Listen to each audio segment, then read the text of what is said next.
47 start करते हैं जी। आज का प्लान आपके सामने लिखा है। प्लान तो आपको पता है मेरा हर दफ़ा इसी किस्म के बड़े बड़े प्लान होते हैं। आज ये कर देंगे वो कर देंगे, लेकिन देखते हैं क्या कुछ हो सकता है। ठीक है जी। आपको 2 सवाल होमवर्क में दिए थे, 3 दिए थे, मतलब 2 आज डिस्कस हो जाए, अल्लाह करे ये भी। ठीक है, तो प्लान मेरा ये है, पहले टाइमथी एंटरप्राइजेज जो है वो डिस्कस करूंगा, बातें बंद कर दें अब। ठीक है जी। और उसके बाद स्काई इलेक्ट्रॉनिक्स को कर लेंगे। स्काई इलेक्ट्रॉनिक्स पहले इसलिए नहीं कर रहा क्योंकि इसमें डाउटफुल डेट की भी शायद थोड़ी सी रिवीजन करनी पड़े, तो ये ना हो कि इतना लेंथी हो कि दूसरा सवाल रह जाए। तो पहले हम टाइमथी को कर लेते हैं डिस्कस।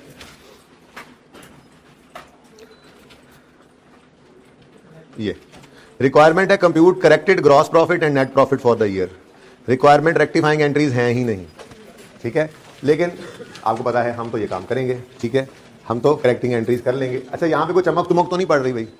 यहाँ पे ऐसा करते हैं, हम यहाँ पर अपनी वो रिक्वायरमेंट एड्रेस कर लेते हैं और उधर फिर वर्किंग्स और सारा कुछ करते रहेंगे। ठीक है, ओरिजिनल रॉन्ग रेक्टिफाइंग करते चलेंगे साथ साथ। तो रिक्वायरमेंट है करेक्टेड ग्रॉस प्रॉफिट निकाल दें और करेक्टेड नेट प्रॉफिट। तो पहले अनएडजस्टेड बताओ, अनकरेक्टेड या अनएडजस्टेड। अनएडजस्टेड जीपी कितना है जी? ये देखो जी, ड्राफ्ट इनकम स्टेटमेंट बता दिया था ड्राफ्ट का मतलब क्या होता है। अच्छा जी, ये रो नंबर 3 से ऑनवर्ड्स बच्चे जो हैं वो इधर होकर बैठे प्लीज, ताकि आने वाले मुअज़्ज़िज़ मेहमानों को बैठने में देर न लगे। ओके, अच्छा जी, ड्राफ्ट का मतलब बता दिया था। फिर अभी ऑडिट होना होता है, फाइनल नहीं है ये। ठीक है, उसके बाद कोई ऑडिटर आकर चीज़ें चेक करते हैं। और बातें ना करो यार, अब्दुल्ला भाई आप भी बातें ना करें।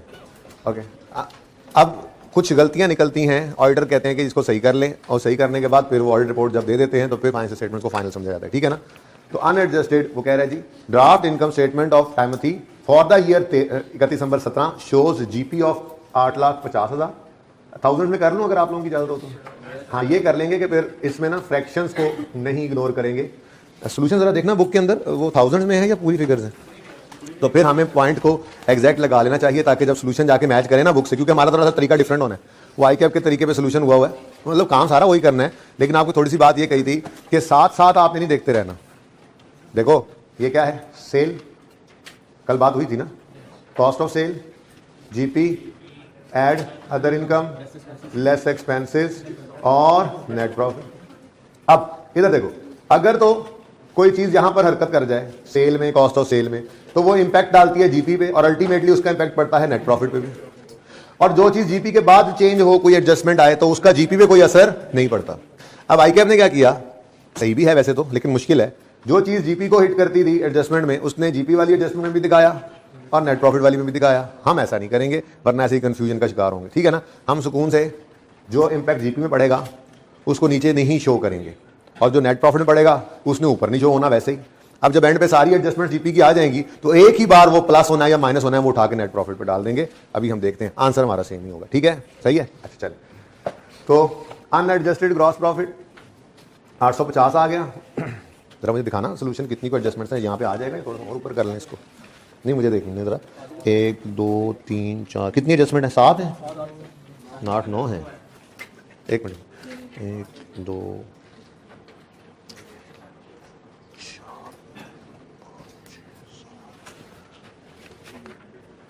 नहीं, असल में नेट प्रॉफिट भी है ना, तो नहीं करना तो इधर ही है, उधर तो सारी वर्किंग्स करनी है। यहाँ पे करेक्टेड ग्रॉस प्रॉफिट निकालना है हमने, तो पहले अनएडजस्टेड, ये तो कोई एडजस्टमेंट नहीं है ना, प्लस माइनस ही देखना है। अनएडजस्टेड जीपी कितना बताया अभी आपने? 850, और ये रुपीज इन थाउजेंड्स है। ठीक है जी। अब इसमें कुछ चीज़ें ऐड होती जाएंगी, कुछ लेस होती जाएंगी, तकरीबन कोई 3 4 5 6 7 8 9 काफ़ी है, 10। उसके बाद ऐसे ही हम करेक्टेड नेट प्रॉफिट निकालेंगे यहाँ पर, और इसके लिए भी हमें पहले चाहिए होगा अनएडजस्टेड नेट प्रॉफिट, और वो सवाल ने हमें दिया हुआ है 460 है। ठीक है जी, कोशिश करेंगे इंशाल्लाह यहाँ पे पूरा आ जाएगा, थोड़ा स्मार्ट की स्मार्ट, क्योंकि यहाँ पे सिर्फ प्लस माइनस ही शो करना है ना, असल काम हम वहाँ पे कर लेंगे खुला डुला। ओके, चल शुरू करते हैं जी काम। ये है हमारी रिक्वायरमेंट।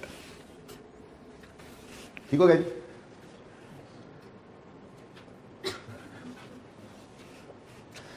ओके जी।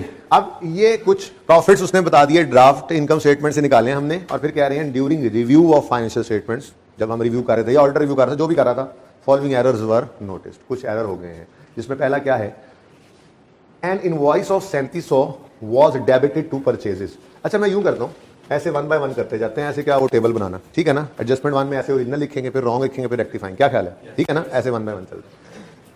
तो क्या है जी, वो कह रहा है an invoice of 3700 was debited to purchase, ये हुआ है, but the goods were received after year end and were not included in closing inventory. अब अगर हम याद करें इंट्रो में, तो हम एक उसूल लिखा करते थे, in the absence of specific information, FOB CIF वाला कोई जिक्र ना हो, तो नॉर्मल अजम्पशन क्या है, जब गुड्स रिसीव करेंगे तब रिकॉर्ड करेंगे, ऐसे ही है, और जब गुड्स डिलीवर करेंगे तो सेल रिकॉर्ड करेंगे, ऐसे ही है ना। तो गुड्स रिसीव होनी है तो परचेज रिकॉर्ड होनी है। अब वो क्या कह रहा है, इस साल में ड्यूरिंग द ईयर ये एरर पकड़ा गया, क्या, एक परचेज 3700 की रिकॉर्ड हुई पड़ी है, ठीक है, एक इनवॉइस, इनवॉइस का मतलब उधार वाली परचेज, ठीक है ना। An invoice of 3700 was debited to purchase, यानी एंट्री हो गई है परचेजेस डेबिट क्रेडिटर क्रेडिट, लेकिन वो कह रहा है गुड्स तो ईयर एंड के बाद रिसीव हुई हैं। इसका मतलब इधर देखो, ओरिजिनल एंट्री क्या है, ओरिजिनल एंट्री क्या है कि कुछ होना ही नहीं चाहिए था, लेकिन रॉन्ग एंट्री क्या हुई, परचेजेस डेबिट क्रेडिटर। भाई इनवॉइस का मतलब पेबल ही होता है ना, वैसे भी सवाल खामोश हो तो हम अजम्पशन लेते हैं कि ये क्रेडिट की ट्रांजैक्शन है, उधार वाली है, ठीक है ना। परचेजेस डेबिट कितने से, 3.7 से, और क्रेडिट तो ओरिजिनल कुछ नहीं होना चाहिए था, गलती से ये हो गया, तो रेक्टिफाइंग एंट्री जिसका इंपैक्ट हम लिया करेंगे, ठीक है। रेक्टिफाइंग एंट्री क्या है, क्रेडिटर को डेबिट करो और परचेजेस को 3.7, ठीक है। अब हमारा मकसद बैलेंस शीट आज है ही नहीं, क्योंकि उसने हमें क्या कहा, करेक्टेड प्रॉफिट निकाल दो, जीपी या नेट प्रॉफिट, ग्रॉस प्रॉफिट या नेट प्रॉफिट। तो प्रॉफिट एंड लॉस अकाउंट को तो हिट करती हैं इनकम्स और एक्सपेंसेस, यानी प्रॉफिट एंड लॉस के आइटम्स। इसका मतलब जब रेक्टिफाइंग एंट्री में परचेजेस क्रेडिट हो रही हैं, क्रेडिटर डेबिट हो रहे हैं, क्रेडिटर को हम नहीं देखना, हम सिर्फ इस इंपैक्ट को पकड़ेंगे और इसका इंपैक्ट प्रॉफिट पे सोचेंगे, ठीक है। Purchase is an expense, purchase is an expense, बोलो समझ आती है, और एक्सपेंस हो रहा है कम, एक्सपेंस क्या हो रहा है, कम, एक्सपेंस के कम होने से प्रॉफिट, ये तो पता है ना आपको, इतनी बातें तो याद है ना, कि अगर इनकम बढ़े तो प्रॉफिट्स बढ़ते हैं कहता है इनकम बढ़े तो प्रॉफिट कम होते हैं, भाई भाई कह रहा है भाई। और अगर इनकम कम हो तो प्रॉफिट्स भी कम हो जाते हैं, एक ये रूल बचपन वाला। फिर एक्सपेंसेस अगर बढ़े तो प्रॉफिट्स कम होते हैं, एक्सपेंस जो हुआ इनवर्स रिलेशन, और अगर एक्सपेंसेस कम करें हम, जिनको रिवर्सल कह रहे होते हैं, तो प्रॉफिट्स उस वजह से बढ़ जाएंगे। ये हो गया दूसरा रूल।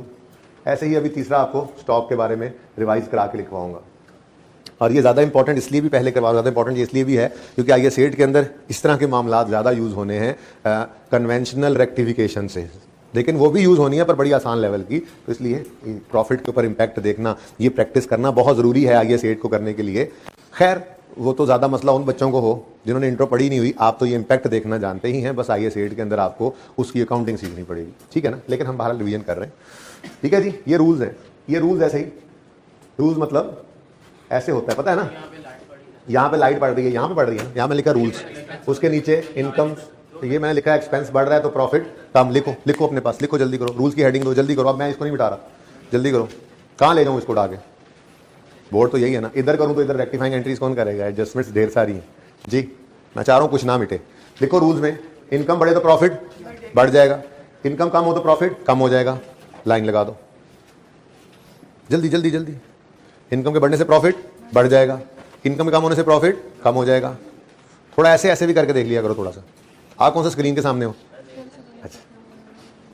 अच्छा है ना, यहाँ पे फजूल सी बात बस लिख दी हमने, जो आप रजिस्टर पे 1 मिनट में लिख लोगे, अहम बातें बाकी अलग। दूसरा रूल, एक्सपेंस बढ़े तो प्रॉफिट कम होता है, नॉर्मल सी बात है, ये मेरे बोलते बोलते ही लिख सकते थे आप लोग, देखने की जरूरत नहीं, कैमरा पे तो नहीं ना चमक पड़ रही है यहाँ पे, वो नहीं ऐसे ऐसे हो सकते जी। एक्सपेंस बढ़े तो प्रॉफिट कम होगा और एक्सपेंस कम हो तो प्रॉफिट बढ़ जाएगा, ये दूसरा रूल हो गया। ऐसे ही तीसरे रूल के लिए जगह खाली छोड़ दें, वो क्लोजिंग स्टॉक और प्रॉफिट का रिलेशन याद ही होगा, नहीं तो मैं याद कराऊंगा ना आज, ठीक है, तो वो भी लिख लेंगे। ओके, करें शुरू काम, चले। अच्छा जी, आप इधर देखें, परचेजेस क्या है, परचेजेस क्या है, एक्सपेंस है। चलो यहाँ पर एक काम कर लेते हैं, मैं यहाँ पे ना थोड़ा सा ऐसे कर लेता हूँ, सेल्स लेस पुराने वाला कॉस्ट ऑफ सेल बनाते हैं, कॉस्ट ऑफ सेल्स, उसमें आता होता था opening stock plus purchases plus carriage inward carriage मैंने कैरेज लिख दिया, ठीक है ना, समझ जाओ कैरेज लिखा हुआ है, लेस क्लोजिंग स्टॉक, इनका टोटल जो होता था कॉस्ट ऑफ सेल कहलाता था, और ये कॉस्ट ऑफ सेल माइनस होकर जीपी आया करता है, ठीक है जी। तो जीपी के बाद ऐड होती थी अदर इनकम्स और लेस होते हैं एक्सपेंसेस बाकी के सारे, ठीक है। इंट्रो वाले लेवल की इनकम स्टेटमेंट है और हम पहुंच जाया करते थे नेट प्रॉफिट। ये वैसे ही बना दिया, परचेज रिटर्न भी इधर ही आएगी ना जहाँ परचेज आती है, सेल रिटर्न भी इधर आएगी जहाँ सेल आती है, तो बस ठीक है ना, ऐसे थोड़ा सा बस आपको थोड़ा इशारा ही कराना था, बाकी तो समझदार है। कहने का मकसद ये है कि ये जो एरिया है सेल्स और ये ओपनिंग स्टॉक, परचेज, चाहे रिटर्न हो, carriage in, directly attributable cost, closing stock minus हुआ और जीपी, ये वो एरिया है, इधर कोई एडजस्टमेंट भी हो वो जीपी को भी हिट करती है और फिर नीचे जाकर, लेकिन हमने उसको नहीं सोचना, वो एक ही बार लिख लेंगे हम, ठीक है ना, आप देखेंगे एंड पे। फिलहाल हमने इनको अलग अलग कर लिया और जो खर्चे जीपी के बाद या इनकम्स जीपी के बाद आएंगी वो जीपी को हिट नहीं करती, वो सिर्फ नेट प्रॉफिट को हिट करेंगी, क्योंकि मैंने एडजस्टमेंट करनी है। ये बात समझ आ गई? यहाँ तो नहीं चमक पड़ रही किसी को? आमिर भाई ये नजर आ रहा है एंड तक? ओके, कोई इतनी अहम बात भी नहीं, नजर ना भी आए तो अच्छा। चलिए शुरू करते हैं। आप सवाल शुरू कर, परचेजेस कहाँ पे आ रही हैं, जीपी से ऊपर या जीपी से नीचे? जीपी से ऊपर, तो फिर इन्होंने जीपी को इंपैक्ट डालना है, बस फिर नेट प्रॉफिट पे नहीं सोचना हमने, ठीक है, वो बाद में एक ही बात। तो अब जीपी मतलब प्रॉफिट का कम होना हम जीपी को कर देंगे, ठीक है ना। अब परचेजेस क्या हो रही हैं? क्रेडिट यानी कम। परचेजेस क्या है? एक एक्सपेंस ही है ना, तो एक परचेज एक्सपेंस का कम होना प्रॉफिट को बढ़ा देगा, एक्सपेंस का कम होना प्रॉफिट को, तो हमने यहां पर आकर लिखा ऐड, तो यार ऐसे एडजस्टमेंट मान क्यों ना लिख लें, जान ना छुड़ा लें जी। 3.7 क्या ख्याल है? ज्यादा आसान नहीं? सुकून हो गया। कौन ने अंग्रेजियां लिखे? Purchase wrongly recorded has been reversed, adjustment 1, examiner देख लो जाके, ये उसका इंपैक्ट है। ये भी सही है, ये भी सही है, गलत काम नहीं बताऊंगा कि ये कर लो, नंबर काटने वाला काम थोड़ी बताऊंगा, पढ़ाने के लिए आपको बुलाया है ना, ठीक है। लेकिन अगर कोई लिखना चाहे, तकलीफ महसूस कर रहा हो, तो यहाँ पर लिख ले रिवर्सल ऑफ परचेज, अगर कोई लिखना चाहे तो लिख सकता है। ये मैं बताता रहूंगा पर मैं लिख नहीं रहा, रिवर्सल ऑफ परचेज भाई, परचेज परचेज परचेज, परवेज नहीं परचेज ओके जी, ठीक है। अच्छा मुझे पता है इसका इंपैक्ट इधर ही पढ़ना है, लेकिन छोड़ो, वो एक ही बार जब एंड पे इंपैक्ट निकलेगा ना इकट्ठा ही एक ही बार यहाँ पे हम उसको डाल देंगे, ठीक है। चलें आगे, यहां तक समझ आ रहा है? कहीं पे कंफ्यूजन हो तो रोक लेना मुझे। चलूं आगे? इजाजत, बड़ी मेहरबानी जनाब, जरा नवाजी का शुक्रिया। ट्रांसपोर्टेशन इनवर्ड क्या मतलब? कैरेज इनवर्ड, कैरेज इनवर्ड, ठीक है। 2000 का कैरेज इनवर्ड है, ठीक है जी। वॉज इंक्लूडेड एज, यानी था कैरेज इनवर्ड।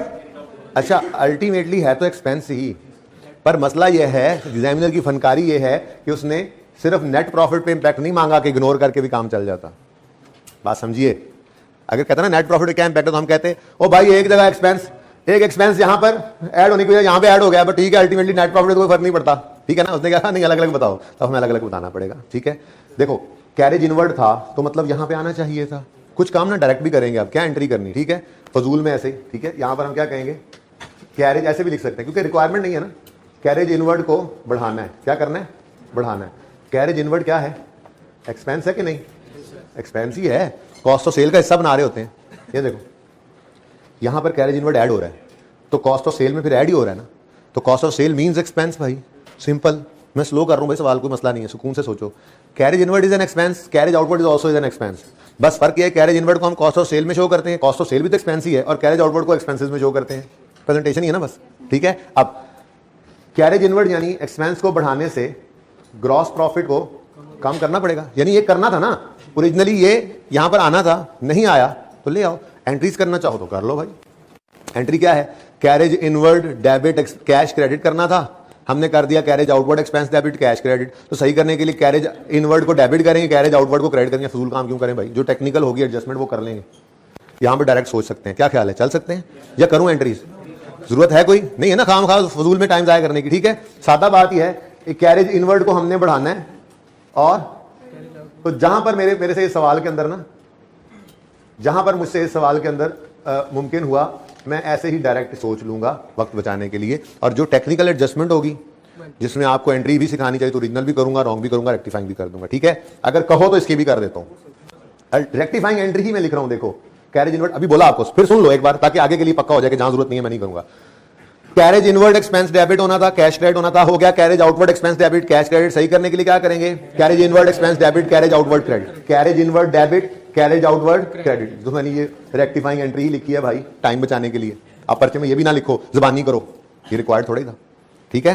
अब कैरेज इनवर्ड जीपी से ऊपर की चीज है, तो जब इस एक्सपेंस को बढ़ाएंगे तो जीपी कम होगा, जीपी कम होगा तो लेस, एड लेस, कोई तरतीब नहीं, बस करते जाओ।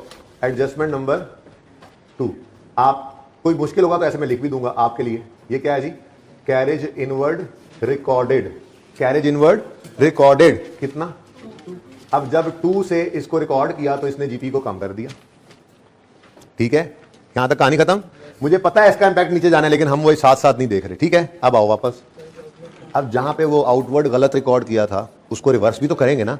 अब जब उसको रिवर्स करेंगे तो इसका इंपैक्ट जीपी पे नहीं आना बल्कि नेट प्रॉफिट पे। अब एक्सपेंस क्या हो रहा है? कम, तो प्रॉफिट बढ़ जाएगा, ठीक है। तो यहां पर हमने ऐड कर दिया। सोल्यूशन नहीं देखना साथ साथ, मैं बता रहा हूं सोल्यूशन के अंदर यहां नजर ही नहीं आएगा। उसकी वजह क्या है? उसकी वजह यह है कि ये 2 का माइनस इधर आना है और ये 2 का ऐड इधर आना है, तो कैंसिल होना है ना। आई के आपने लिखा ही नहीं था। मेरी बात समझो, ये 2 मैं इस पे इंपैक्ट डालूं तो ये 2 इसको भी कम करेगा ना। देखो ना, असल में कहानी पता है क्या है? असल में कहानी ये है कि ये 850 हमें यहां से उठाकर दे दिया उसने, और ये 460 यहां से उठाकर दे दिया इसने, ठीक है ना। तो ये पहले से फिगर्स निकली हुई हैं जो यहां पर हमें उठाकर दे दी हैं उसने।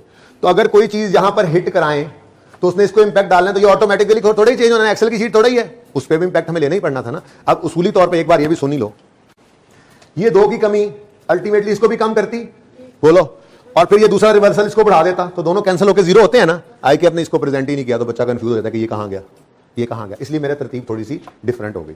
मैंने क्या कहा, इसको एंड पे एक ही बार देख लेंगे। अब कैरेज इनवर्ड को बढ़ाया यानी रिकॉर्ड किया तो उससे जीपी कम हो गया, हो गया। कैरेज आउटवर्ड को कम किया तो इससे जीपी पे तो कोई असर नहीं पड़ना, जीपी के बाद की कहानी है, ठीक है। तो जीपी के बाद की कहानी क्या है? नेट प्रॉफिट पे इंपैक्ट पड़ेगा, एक्सपेंस कम होने से नेट प्रॉफिट बढ़ जाएगा। तो ऐड कर दिया हमने, एडजस्टमेंट 2 लिख लो, पर्चे में काफी है।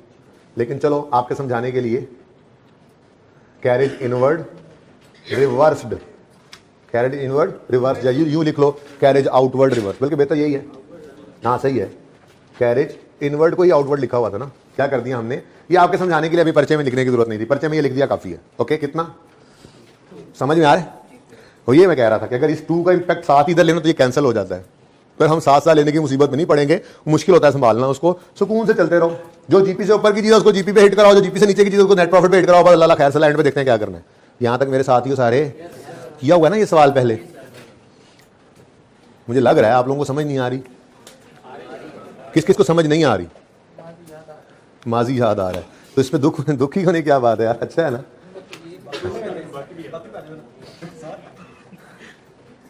अच्छा जी,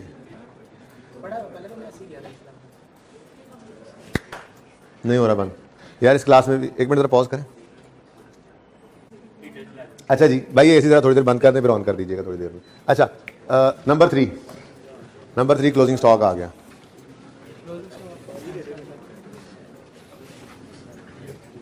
बल्कि तरतीब तो यहीं पर ही थी।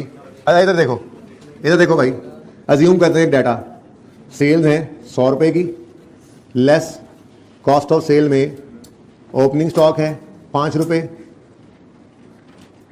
परचेजेस है हमारी 80 रुपए, लेस क्लोजिंग स्टॉक है हमारा 15 रुपए। कॉस्ट ऑफ सेल का टोटल बताओ, 70 है। मैं भी ऐसे 70 दोबारा बोला था, लाइन सीधी कर रहा था। अच्छा, उसके बाद जीपी कितना आ गया? 30, ठीक है जी। बस आगे क्या जाना, बस जीपी पर इंपैक्ट देखने हैं। क्लोजिंग स्टॉक का नेट प्रॉफिट पे तो खुद ब खुद ही पड़ जाता है। ओके, अब क्लोजिंग स्टॉक को बढ़ाएं या कम करें, उसका इंपैक्ट प्रॉफिट पे पड़ता है। अच्छा, किसी को याद है कि क्या इंपैक्ट पड़ता था? डायरेक्ट था, ये याद आया ना? प्रूव कर लेते हैं, जिनको नहीं याद आ रहा उनको भी याद आ जाए, ठीक है। क्लोजिंग स्टॉक को एक बार बढ़ा के देखते हैं, क्लोजिंग स्टॉक को एक बार बढ़ाते हैं, ठीक है।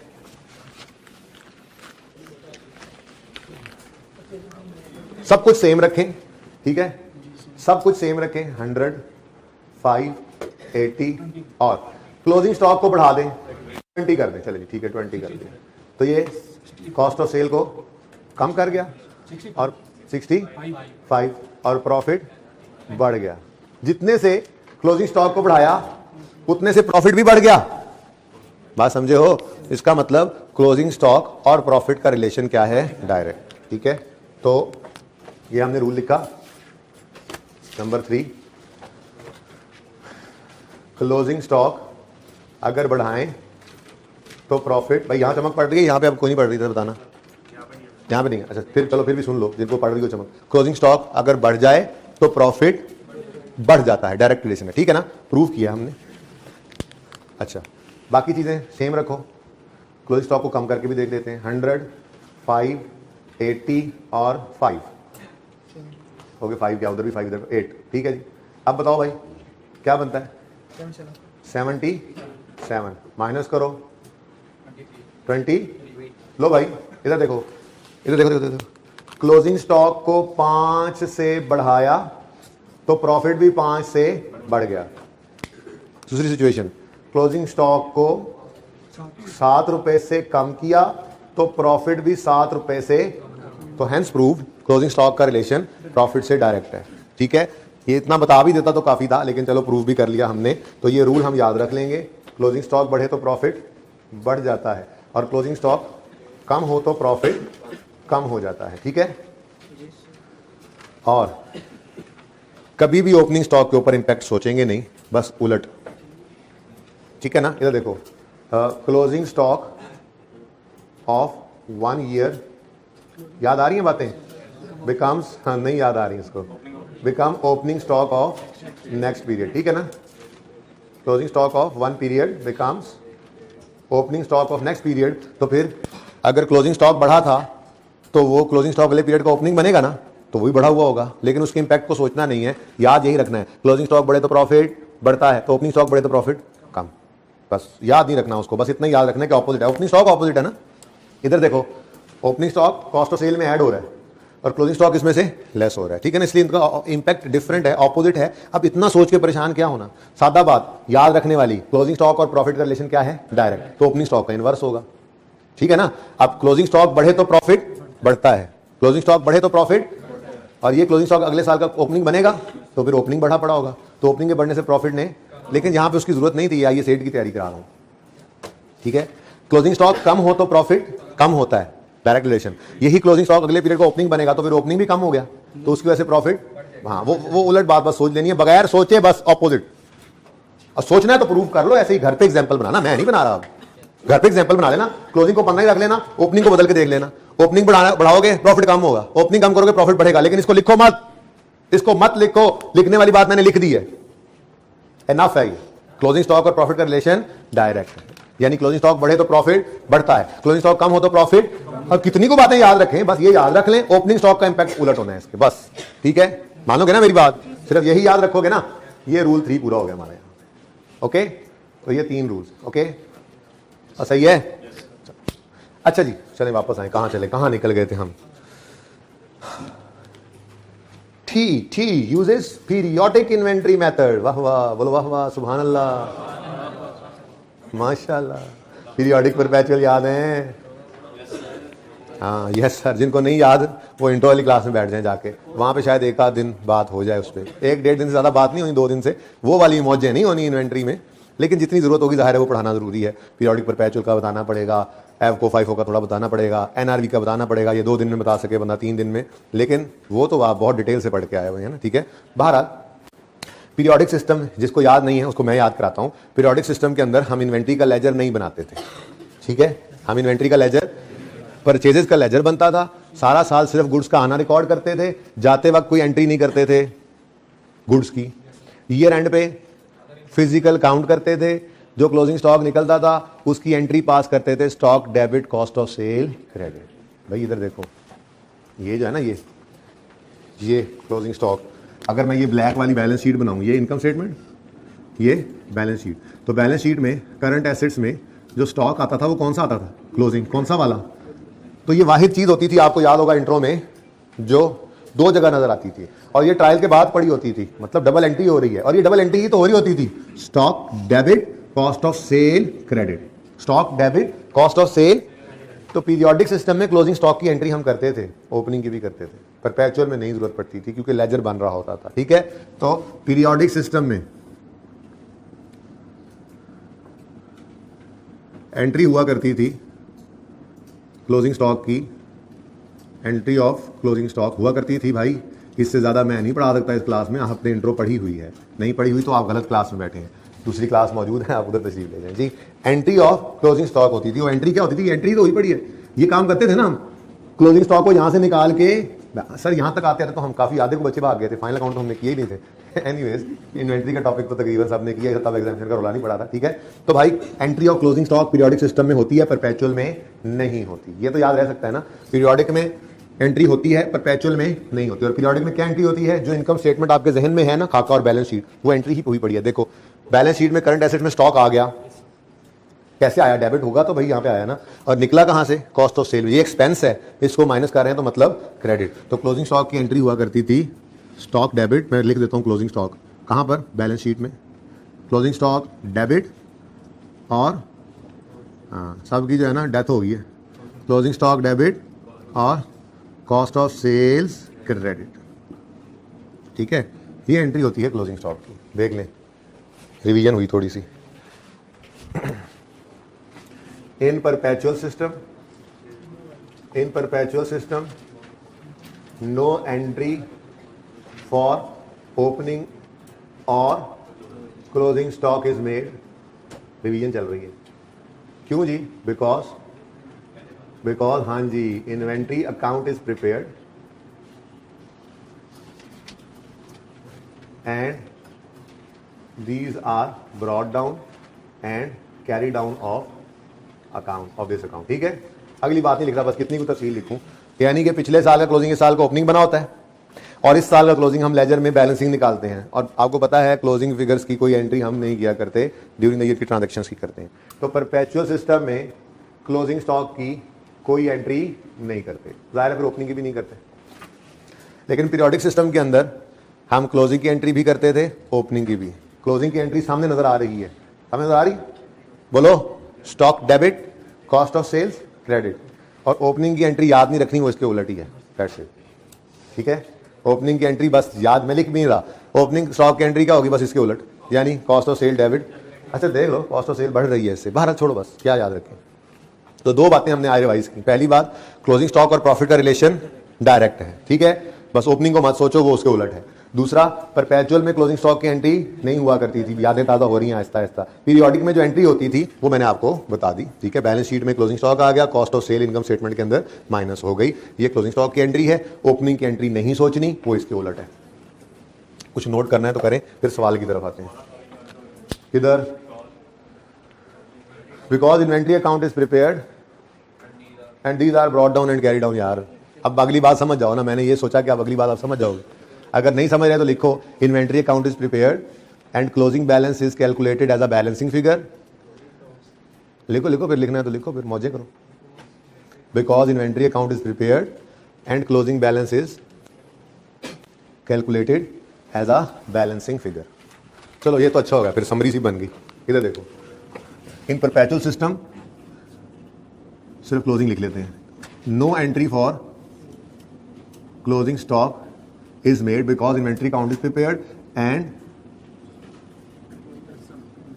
it is, यानी closing stock, it is calculated and shown as a balancing figure, okay। और सही है, यानी कि कैरी डाउन।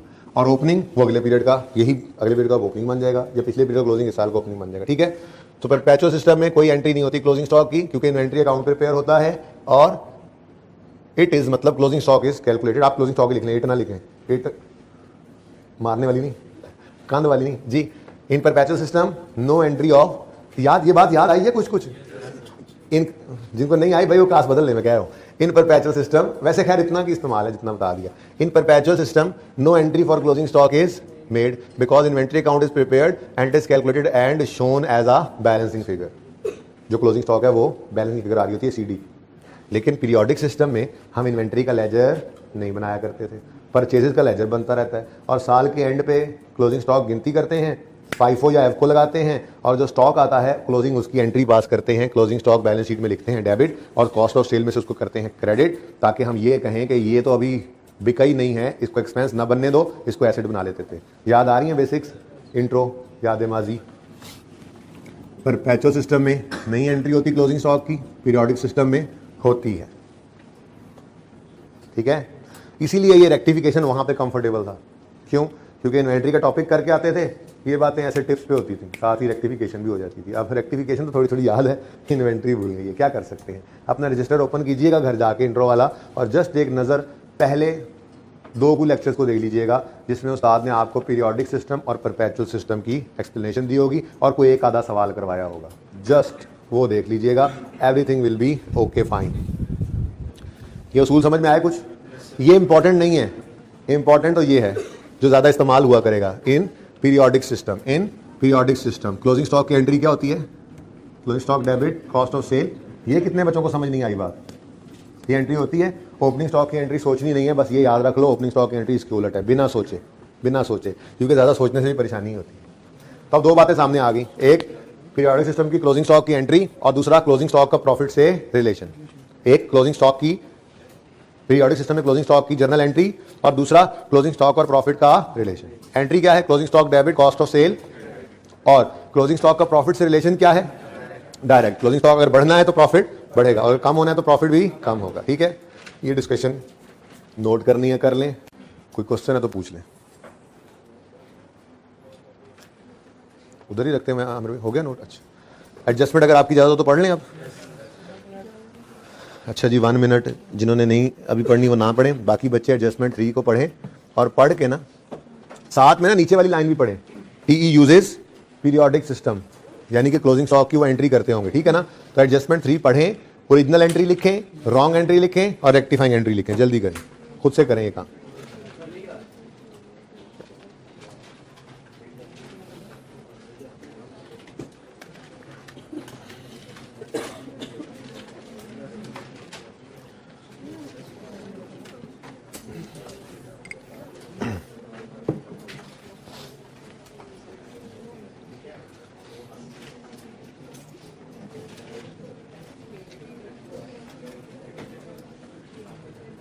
बस आगे कोई नहीं है इतना मसला, ये ज़रा इन्वेंट्री की रिवीजन ने टाइम ले लिया थोड़ा सा, ठीक है भाई। ये पिक्चर लेके भेज देना पीए को ग्रुप में, जब भी कुछ मिटाने लगूँ उससे पहले। अभी तो कुछ नहीं मिटा रहा, कुछ भी मिटाने लगूँ तो उससे पहले पिक्चर ले लेनी है आपने मुझे रोक के, कोई एक बच्चा, ठीक है ना।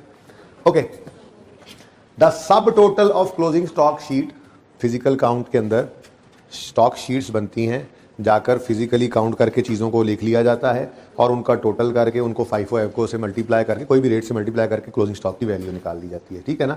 तो क्लोजिंग स्टॉक की जो शीट्स थी उनमें सब टोटल, क्या मतलब, कोई एक शीट पे तो होता नहीं है क्लोजिंग स्टॉक सारे का सारा, तो 5, 7, 10 शीटें बनी हुई हैं मिसाल के तौर पर। ये भी मिसाल समझानी पड़ेगी, याद है माजी। एक शीट है स्टॉक शीट नंबर 1, उसके ऊपर ऐसे आइटम लिखे होंगे 1, 2, 3, 4, 5, ये चीज़ें पड़ी हैं और टोटल जो है उसका 1000 रुपया है मिसाल के तौर पे। ऐसे ही फिर दूसरा सफ़ा ओपन होगा, ठीक है जी, दूसरे सफ़े के ऊपर भी ऐसी चीज़ें आती जा रही हैं और उनका टोटल आ रहा है मिसाल के तौर पे 2500, ठीक है जी, टोटल। ओके, ऐसे ही तीसरी शीट है और तीसरी शीट पे भी ऐसे ही आइटम्स आ रहे हैं। अगर अपने सवाल वाली फिगर बना लें, इसका टोटल था 21,380, ठीक है जी, असल में। अब ये शीटें जो होती हैं ये 5, 10, 15, 20 शीटें होती हैं, तो ऐसे नहीं होता कि हर बंदा, अब मतलब सेठ साहब के पास जाओ, ओके स्टॉक की रिपोर्ट लाओ, आप उसके सामने ऐसे पलंदा पूरा रखें 50 सफ़ों का, कहीं ये स्टॉक की डिटेल है, वो कहेगा ठीक है डिटेल उठाओ और जाओ, मुझे डिटेल है, समरी बताओ भाई, समरी बताओ। तो फिर एक इन तीनों के ऐड करने के एक इन तीनों को ऐड करके एक समरी के ऊपर लिख दिया जाता है, ठीक है ना। एक सामने फ्रंट पे पेज लगता है जिसमें summary of closing stock sheets या स्टॉक लिख दिया जाता है, ठीक है। उसमें यूँ लिखा जाता है शीट 1 का 1000, शीट 2 का 2500, शीट 3 का 21,830। ये तो गलती हुई है, अब पढ़ो जरा। सब total of closing stock sheet has been carried forward as 21,830 instead of 21,380। ये होना चाहिए था ओरिजिनल, ये हुआ पड़ा है रॉन्ग, ठीक है ना। यानी सही क्या स्टॉक था 21,380, ये इधर लेकर जाते तो 21,380 ही होता, लेकिन यहां पर हो गया ये ज्यादा, गलती से क्या हो गया, ज्यादा। देखो ना 380 रिकॉर्ड होना था, 830 हो गया, तो ज्यादा हो गया ना। 21 कॉमन है, मैंने साइड पे कर दिया समझाने के लिए। अब जो यहां पर टोटल होगा स्टॉक का, जो भी होना है, जो भी, ठीक है, वो जितना भी है, अब चलो बता दो, हमारी एग्जांपल तो बनी गई है। मेरे चांद ये बताओ, अब 3 लिख दिए मैंने, 450 ऐसी एग्जांपल है सब, ये दोनों अज्यूम है। 25 अब इधर देखो, चूंकि एक फिगर 380 की बजाय यहां 830 रिकॉर्ड हुई, तो ये बढ़ गया, क्लोजिंग स्टॉक क्या हो गया। और इस फिगर की ही तो हम एंट्री करते हैं, ये क्लोजिंग स्टॉक है, इसकी हमने एंट्री करनी थी, ठीक है। अब इसकी एंट्री जो थी, ये इस फिगर की एंट्री हुई है, और एंट्री क्लोजिंग स्टॉक की होती क्या, अभी सिखा के आऊं, बोलो बोलो बोलो।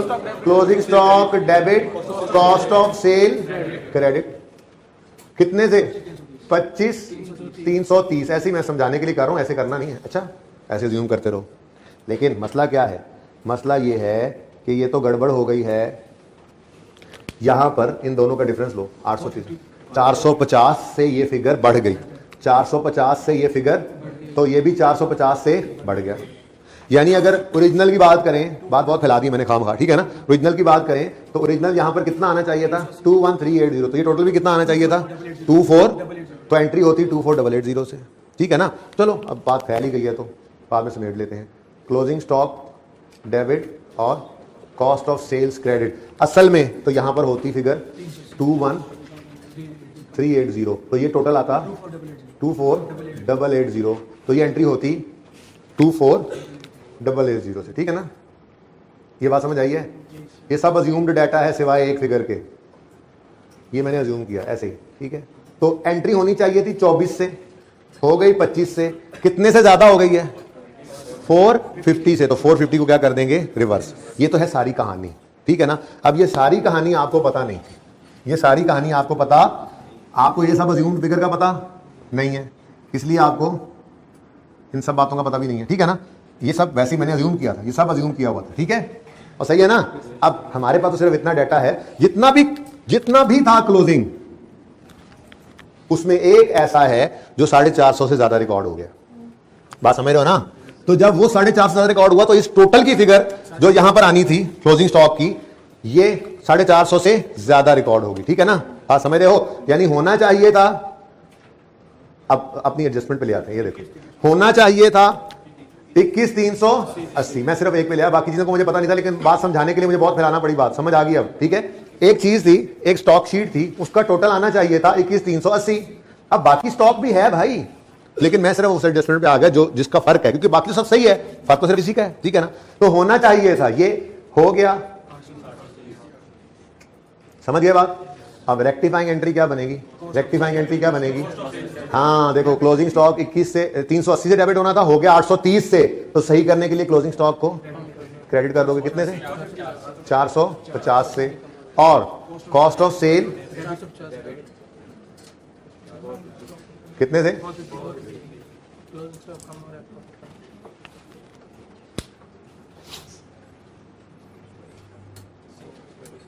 अब देखो, जब भी क्लोजिंग स्टॉक के एडजस्टमेंट आए, असल कहानी तो ये है, ठीक है, लेकिन इसमें एक थोड़ा सा मसला आ जाएगा। वो मसला क्या है, हमने प्रॉफिट पे इंपैक्ट लेना है, बात समझना जरा ध्यान से, ठीक है ना। ये सारा कंक्लूजन ड्रॉ करके मैं आपको एक नतीजे पे ला रहा हूं, जो हम किया करेंगे, ठीक है। गलती कर बैठोगे, क्या कहोगे, कॉस्ट ऑफ सेल जीपी से ऊपर है, कॉस्ट ऑफ सेल 450 से बढ़ा दो, कॉस्ट ऑफ सेल बढ़ने से प्रॉफिट कम होगा, तो 450 से आप जीपी को कम कर लोगे। फिर इधर आओगे, क्लोजिंग स्टॉक भी कम हो रहा है, तो जीपी को बोलो बोलो, स्टॉक क्लोजिंग स्टॉक कम हो तो प्रॉफिट भी कम होता है, क्लोजिंग स्टॉक रेट मतलब कम हो रहा है, तो जीपी को फिर कम कर लोगे, तो जीपी को आप 900 से कम कर लोगे, ये गलती हो जाएगी आपसे, बात समझ रहे हो। नहीं, एक दफा क्यों याद कराऊं, हम काम ही वो कर लेंगे, कॉन्सेप्ट सारा दे दिया, असल कहानी ऐसे ही है, असल कहानी बिल्कुल सही है, लेकिन वहां पे आपको ध्यान क्या रखना है, ये 450 का इंपैक्ट एक बार ही लेना ना जीपी पे। तो बोलो, असल में तो हुआ क्या है, क्लोजिंग स्टॉक के कम होने की वजह से कॉस्ट ऑफ सेल बढ़ी है, बात समझ रहे हो। क्लोजिंग स्टॉक के कम करने, सही करते हुए कम किया ना, रेक्टिफाइंग एंट्री में क्लोजिंग स्टॉक को हमने क्या किया, कम, तो कम होने से ये कॉस्ट ऑफ सेल बढ़ी है। अब आप कॉस्ट ऑफ सेल का बढ़ना जीपी पे 450 डालो, और क्लोजिंग स्टॉक कम होना भी जीपी पे 450 डालो, तो ये तो 900 का इंपैक्ट पड़ गया, बात समझ रहे हो। इसलिए जब भी कभी अब रेक्टिफिकेशन के टॉपिक में क्लोजिंग स्टॉक की एडजस्टमेंट आएगी, तो हमने ये सारा काम नहीं करना, और हम अपने इस रूल की तरफ जाएंगे, सिंपल कर लेंगे जिंदगी को, सिंपल करेंगे। एक तो सिंपल बहुत हो जाएगी, इतना कुछ सोचना नहीं पड़ेगा। देखो भाई, कोई भी उसूल बनाना हो ना तो सारी बात बतानी तो पड़ती है, ठीक है। मैं क्लास के स्टार्ट में इस एसेसमेंट के स्टार्ट में कहता था, ओ भाई बस क्लोजिंग स्टॉक को देख लो, क्लोजिंग स्टॉक बढ़ रहा है तो इंपैक्ट पता है, प्रॉफिट को बढ़ा लो, क्लोजिंग स्टॉक कम कर रहे हो रेक्टिफिकेशन में तो जीपी को कम कर लो, कहानी खत्म। आधे बच्चे सोच रहे होते यार क्लोजिंग स्टॉक कम हुआ, यार पीरियोडिक याद आ रहा है, कुछ को क्या याद आ रहा है। अब सुकून हो जाएगा कि सब कुछ किया हमने। असल तो ये काम होना चाहिए था, लेकिन इसमें एक डर क्या है कि डबल ना कर जाओ तेजी में, और दूसरा डर क्या है, टाइम बहुत वेस्ट कर रहे हो। तो भाई उसूल अब क्या बन गया, उसूल क्या बन गया, ये काम सिखाया इसलिए जरा एक बार समझ आ जाए, ठीक है ना। अब उसूल क्या बन गया, ये सारा काम नहीं करना, ये सारा काम थर्ड एडजस्टमेंट है, ठीक है। क्लोजिंग स्टॉक रेक्टिफिकेशन के अंदर सिर्फ इतना देखो, क्लोजिंग स्टॉक 380 का आना था, 830 का आ गया। तो सही करने के लिए क्लोजिंग स्टॉक को क्या करोगे, क्लोजिंग स्टॉक को इधर देखो देखो, क्लोजिंग स्टॉक को कितने से 450 से जब क्लोजिंग स्टॉक को कम करोगे, कौन सा प्रॉफिट, जीपी बढ़ जाएगा। नहीं, डायरेक्ट रिलेशन, कहानी खत्म, कहानी खत्म। ये इतना सा काम सिर्फ करेंगे भाई, बात समझ आई है। ये सारी बात सिर्फ आपको समझाने के लिए थी, क्योंकि इन्वेंट्री का टॉपिक इंट्रो में पढ़ा था और करेक्शन उसने फिर डाल दिया FAR 1 में। इंट्रो के अंदर ये बात करते हैं ना, तो मैं कहता यार वो सारा काम होता है, ठीक है, जुबानी कहता, लेकिन आपने ये नहीं करना, आपने कर लेना। लेकिन अब चूंकि FAR 1 के अंदर वो पुरानी हो गई थी बात, तो पहले सारी बात रिवाइज कराई, फिर आपको एंट्री करके दिखाई, और ये बिल्कुल सही है। इसमें दो चीजों का मसला है, एक इंपैक्ट डबल ना ले जाओ। हालांकि असल साइंस क्या है, क्योंकि हम क्लोजिंग स्टॉक काउंट करके एंट्री करते हैं, तो क्लोजिंग स्टॉक सही करते हुए कम किया हमने, ये गलती को सही करने के लिए क्लोजिंग स्टॉक को कम किया, जिस वजह से कॉस्ट ऑफ सेल बढ़ी है और प्रॉफिट कम हुआ है, ठीक है ना। अब क्लोजिंग स्टॉक के कम करने की वजह से कॉस्ट ऑफ सेल बढ़ी है, ये तो एक ही इंपैक्ट है। अब आप गलती से क्या कर जाओ, कॉस्ट ऑफ सेल बढ़ रही है, जीपी को कम कर लो, क्लोजिंग स्टॉक कम हो रहा है, जीपी को कम कर लो, तो दो दफा आप प्रॉफिट को कम कर जाओगे। तो ये गलती ना कर बैठो। वैसे जितनी मैंने बात कर दी, गलती नहीं होनी, समझ गए, इंपैक्ट एक आना है। लेकिन फिर दूसरा मसला भी तो है, इतना टाइम लगे, ओरिजिनल लिखें, रॉन्ग लिखें, रेक्टिफाइंग लिखें, अल्टीमेटली काम तो वही हो रहा है। देखो 450 से क्लोजिंग स्टॉक कम हुआ है, कंक्लूड क्या किया हमने, इंपैक्ट कोई एक लेना है। आप कॉस्ट ऑफ सेल को बढ़ा लो, जीपी ने कम होना है, बोलो कम होना है कितने से, 450, दूसरा इंपैक्ट नहीं लेना, वही काम तो कर दिया हमने। तो इतनी ज्यादा टेंशन के बाद अल्टीमेटली जब ये काम से काम चल रहा है, तो अब उसूल क्या बन गया, आगे सेट में भी ऐसे ही करेंगे। जब भी कभी क्लोजिंग स्टॉक का इंपैक्ट लेना होगा प्रॉफिट पे, तो हम ये एंट्रीज वाला काम नहीं करेंगे। इज इट कंक्लूडेड नाउ, अपने पास लिख लो। जब भी कभी, असल काम भी सीख लिया हमने है, कोई कहे ना करके दिखाओ एंट्रीज भी करके दिखा देंगे फरमाइश के ऊपर, भाई कर एंट्रीज ही हैं भाई, देख लो। लेकिन हम पागल थोड़े ही हैं। आप कहोगे सर आप पागल थोड़ी, आधे घंटे से लगे हुए हैं। और भाई ये उसूल बनाने के लिए आपकी तसल्ली भी जरूरी थी ना। अब पर्चे में आप न डर होके बेदरेग क्लोजिंग स्टॉक का इंपैक्ट डायरेक्ट लेंगे, आप कहेंगे छोड़ो एंट्रियां सब करके देखा था, अल्टीमेटली यही बात निकलती है, ठीक है ना। तो अल्टीमेटली जब यही बात निकलनी है, तो ये हमारी एडजस्टमेंट थी है बस, ठीक है। हाँ, जब भी कभी क्लोजिंग स्टॉक का इंपैक्ट प्रॉफिट पे देखना हो, तो हम ओरिजिनल रॉन्ग रेक्टिफाइंग एंट्री से नहीं देखेंगे, बल्कि डायरेक्ट सोचा करेंगे। और फिर ये लिखा हुआ काम काट दिया, उसके साथ ये लिखा, कहानी खत्म। जब भी कभी क्लोजिंग स्टॉक का इंपैक्ट, ये रेक्टिफिकेशन के टॉपिक की बात कर रहा हूं, रेक्टिफिकेशन के टॉपिक में क्लोजिंग स्टॉक का इंपैक्ट प्रॉफिट पे देखना होगा, तो हम ORR पूरा ना लिखना, ओरिजिनल रॉन्ग रेक्टिफाइंग, ठीक है। तो हम ओरिजिनल रॉन्ग रेक्टिफाइंग एंट्री से इसको नहीं करेंगे, बल्कि डायरेक्ट इसका इंपैक्ट सोचेंगे रूल को देखते हुए, रूल 3 को देखते हुए। रूल 3 हमने लिखा हुआ, रूल 3, ठीक है, ओके। अब मैं सुकून से मर सकता हूं इसके बाद। जी बोलो, क्लोजिंग स्टॉक 450 से, अब इतना तो देख लो, होना क्या चाहिए था 380। 21 कॉमन साइड पे रख दो, जरा इजीली समझ आ जाती है। फिर अब पर्चे में ना सिर्फ 1 मिनट का काम रह गया, ठीक है ना। तो पर्चे में वक्त बचाना है, क्लास में नहीं बचाना, क्लास में समझना सब कुछ, ठीक है। 21 कॉमन है, छोड़ो। 380 होना चाहिए था क्लोजिंग स्टॉक, गलती से 830 हो गया। अब सही करने के लिए क्लोजिंग स्टॉक को कितने से डिफरेंस लो। क्लोजिंग स्टॉक हुआ कम, तो डायरेक्ट रिलेशन है, प्रॉफिट भी होगा कम। और क्लोजिंग स्टॉक हो जाएगा, जीपी से ऊपर की कहानी है, तो क्लोजिंग स्टॉक हुआ कम, तो जीपी भी हो जाएगा कम। एंड गो एडजस्टमेंट नंबर 3, ठीक है जी। कितने थे, 0.45 लेस, बस कहानी खत्म, ठीक है। आप लिखना चाहो तो लिख लो, क्लोजिंग स्टॉक ओवरसेट हो गया था, ऐसे ही है, उसको हमने सही कर लिया, ठीक है। लेकिन मत लिखो अंग्रेजियां, काम सुकून में चल ही रहा है। तो कितने बच्चों को आप समझ आ गई सारी बात, कितनों को अभी भी समझ नहीं आई, बैठे नहीं समझ आया कुछ, डर के ही पूछ रहा हूँ, वैसे मेरे को क्या ही ना देवे, फिर ना समझाना बैठ जाए ना। अच्छा कोई क्वेश्चन है तो पूछ ले बेटा, पूछ ना लेना। चले ओके जी, now hard times are over. Number 4 पे आ जाए, जल्दी करें, ये सवाल ही खत्म हो जाए तो बड़ी बात है। अच्छा इधर देखें, कमाल देखें, सकाया इलेक्ट्रॉनिक्स ना, मुझे नहीं लग रहा, खैर देख लेंगे, कोई बात होगी तो ठीक है। वैसे आगे स्पीड तेज जानी है, अब कुछ नहीं, आगे सुकून है। अगर डिस्काउंट याद है, अगर डिस्काउंट भी नहीं याद तो उसको रिवाइज कराते हुए थोड़ा टाइम लग जाएगा। ओके चलिए आगे, यहां तक को मसला तो नहीं है। चल मैंने ना ये थोड़ी देर में मिटाना है, इसलिए एक पिक्चर इसकी ना बना लो भाई, यहां तक एक पिक्चर बना लो, फिर कुछ चीजें मिट जानी है ताकि वो मेरे पास आ जाए। अगली क्लास में नहीं इतना सोचा जाता भाई, तो आपकी क्लास का सोचा हुआ बस वहां पे जाके बंदा हाँ छापा। और क्या देखो ना, नया तजर्बा ही है ना, FAR 1 में करेक्शन ऑफ एरर का टॉपिक पढ़ाना, ये नया तजर्बा ही है। उससे पहले इंट्रो में होता था, और मजे की बात है इंट्रो में हर टॉपिक पढ़ के यहां पे आके करते थे काम। हमने फिक्स एसेट ऑप्शन पढ़ा होता था, हमने एक्रूअल पढ़ा होता था, हमने बैड ऑफ रेट पढ़ा होता था, इन्वेंट्री पढ़ा होता था, सब कुछ पढ़ के यहां पे आते थे तो सुकून होता था। ओरिजिनल आता था, रॉन्ग देखते थे, रेक्टिफिकेशन कर देते थे। अभी थोड़ी जो चीजें भूली हुई हैं वो ऐसे याद करनी पड़ेंगी, तो थोड़ा सा मेरा जोर ज्यादा लग रहा है। आप लोग तो यशी मारे, वेव्स करें किल, और आपको बहुत फायदा हुआ इंट्रो पढ़ने का, ये भी सोचते रहे साथ साथ कि थोड़ी सी बात रिवाइज करने से आपको बातें याद आ गई। ना पढ़ी होती इंट्रो तो बताओ, ये परपेचुअल वाली बात समझ आनी थी, पता नहीं वो कब, मैं तो समझ नहीं आ रही, जैसे जैसे बढ़ता जा रहा है सिलेबस आगे, मुझे समझ नहीं आ रही कि वो कैसे खत्म होगा इंट्रो वाला सार वन। चले छोड़े उसको, छोड़े, वो मेरा मसला है, आपका मसला नहीं। आप तो इंशाल्लाह हो जाएंगे फारे 30-31 तक, मुझे उम्मीद है। इधर देखें भाई, adjustment 4, a receipt of 21,850 was credited to sale। अच्छा जी, the amount was received from debtors as full and final settlement of an outstanding balance of 23,000। कुछ याद आया? कुछ 23,000 की सेल की होगी उधार पे, तो एंट्री की होगी उस वक्त डेटर डेबिट, सेल क्रेडिट। लेकिन जब वो पैसे नहीं दे रहा होगा तो हमने कहा होगा यार एक काम कर, तो 21,850 दे दे, बाकी तुझे माफ। तो बाकी का क्या होता था फिर? डिस्काउंट। ठीक है, डिस्काउंट अलाउड एक्सपेंस है, तो दस्तर इज आउट। कोशिश करते हैं कि इसी को जरूर मिटाएं।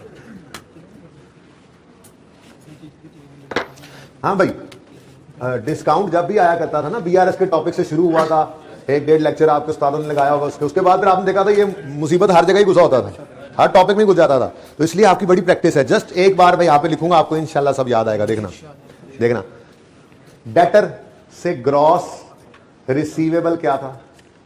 जब हमने सेल की तो 23 की होगी ना, तभी तो 23 रिसीवेबल था। लेकिन नेट रिसीव कितना कर रहे हो? Net received 21,800।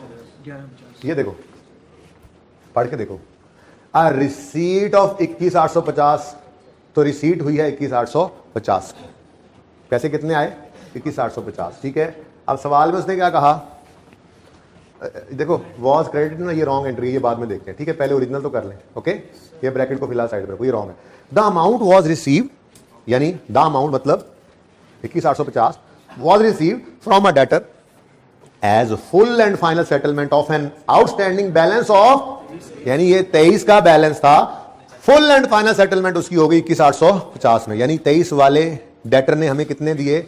21,850। भागा नहीं है, नजर आ रहा है कि हमने रिसीव किए पैसे और फुल एंड फाइनल सेटलमेंट हमने किया, मतलब ये डिस्काउंट होता है। अच्छा अल्टीमेटली है तो एक्सपेंस ही, बहरहाल लेकिन यहां पर आप क्या करोगे? 1150 आपने उसको कर दिया माफ, तो ये क्या है जी? Discount allowed expense. ठीक है, अब इसकी एंट्री क्या बना करती थी? इसकी एंट्री होती थी कैश या बैंक डेबिट 21,850। यही है ना रिसीट का मतलब। अब डेटर कितने का था? अब ये तो नहीं करोगे ना आप 21,850 को जी ये फुल एंड फाइनल सेटलमेंट, कल को नहीं तुम्हारे कुछ रहते हैं। नहीं, हमने कहा 23,000 का डेटर अब खत्म, 23,000 का डेटर अब खत्म, उसने दिए 21,850, तो बाकी 1150 फिर आपका। देखो ना, इधर देखो, 23 आने थे, 21 आए, नफा या नुकसान? नुकसान हुआ। 23 आने थे, जिस बंदे ने 23 देने थे उसने सिर्फ 21 दिए, तो ये हमारा खर्चा हो गया ना भाई। तो इस खर्चे को कहा जाता है डिस्काउंट अलाउड एक्सपेंस, जो कि प्रॉफिट एंड लॉस में जाया करता है। ठीक है जी, तो कुछ याद आया डिस्काउंट? ये है ओरिजिनल एंट्री, होना तो ये चाहिए था। क्या हुआ भाई? जरा पिछली एंट्री ना दिमाग में सिर्फ करो, वो कर नहीं रहा मैं, अब बिल्कुल बचपन में चले जाएंगे। जब सेल की होगी हमने तो 23,000 की सेल उधार पे की होगी ना, सो डेटर डेबिट सेल क्रेडिट हुआ होगा 23,000 से, ठीक है। अब जब पैसे देने की बारी आई तो 23 वाले ने 21,850 ही दिया बस, तो फिर 1150 डिस्काउंट, ठीक है। अब ये होना चाहिए जब इस सिचुएशन आए ना कि 23 वाला 21 देकर जाए तो ये एंट्री बनती है, ये समझते हो? अब उसने क्या किया, चेक करो भाई का काम, चेक करो, लगता है इंट्रो एग्जाम थी इसकी भाई की।